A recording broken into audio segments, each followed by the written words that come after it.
Welcome to Shakespeare the Sonnets. And today we're going to go ahead and do sonnet number 80. So let's get this started with.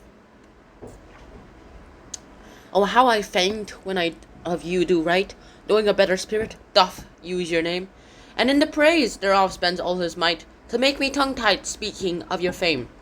But since your wharf, wide as the ocean is, the humble as the proudest sail doth bear, my saucy bark, inferior far to his, on your broad main doth wilfully appear. Your shallowest help will hold me up aloft, while he upon your soundless deep doth ride. Or, being wrecked, I am a worthless boat, he of tall building, and of goodly pride. Then, if you strive, and I be cast away, the worst was this, my love was my decay. Easy sonnets, I would say, except for the fact that I'm going to have to talk and annotate a lot today too. Oh, how I faint when I do of you right. It's like saying, oh, I kind of waver my hand whenever I think of actually writing about you, my little young youth. I know a better spirit doth use your name, like a greater genius. I know someone who's a greater genius who also uses your name, like, let's say that the young youth's name is Albert, and you know another a very big genius who is also called Albert, of course, Albert Einstein. I think he's talking about like that, but then again, Albert Einstein did not exist, and I highly doubt that the young youth's name is actually Albert. So something like that, just to get the idea of it. But no, to make me tongue-tied speaking of your fame, and this kind of makes me tongue-tied whenever I just go ahead and try to speak of your fame. It kind of makes me confused whenever I write about you, because then I'm kind of confusing myself. Am I writing about you, my love, or am I writing about this famous person?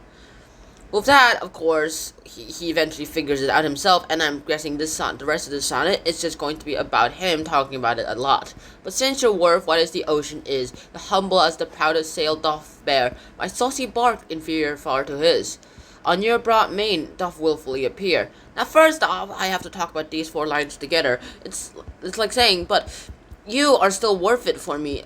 Yeah, sure, there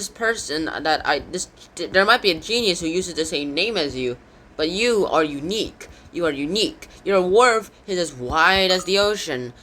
While this genius is worth, well, sure, but he's also wide, but he's wide as half of the ocean. And there's a humble sail, you'll always help him, while the genius may just go ahead and shipwreck him. My saucy bark, inferior far to his, on your broad main doth wilfully appear. And so, of course, I write about you instead of that genius. At least this is my interpretation of the sonnet. Your shallowest help will hold me up aloft, and your help that's so shallow of these waves, that will actually just go ahead and help me stay aloft without tipping, capsizing. Whilst he upon your soundless deep doth ride, while the genius goes ahead and doesn't even bother to give me any help at all. Or being wrecked, I am a worthless boat. However, I'm being wrecked, so I'm more or less a worthless boat, of course. He of tall buildings and goodly pride. Right now, I just live in this humble thatched house, while he lives in tall buildings of goodly pride, of the best things that ever happened. Then if he strive and I be cast away, then if he somehow survives that boat when I don't, the worst was this, my love was decay. This is the worst thing that could have happened to me, but my love decayed. And that's it. That's sonnet number 80. So I honestly hope you guys did enjoy this episode. I hope to see you guys in the next one. And so until then, shine out, peace, bye bye. Oh, how I faint when I do of you do right, knowing a better spirit doth use your name, and in the praise thereof spends all his might, to make me tongue-tied speaking of your fame. But since your wharf wide as the ocean is, the humble as the proudest sail doth bear, my saucy bark inferior far to his, on your broad main doth wilfully appear. Your shallowest help will hold me up aloft, afloat, whilst he upon your soundless deep doth ride. Or being wrecked, I am a worthless boat, he of tall building and of goodly pride.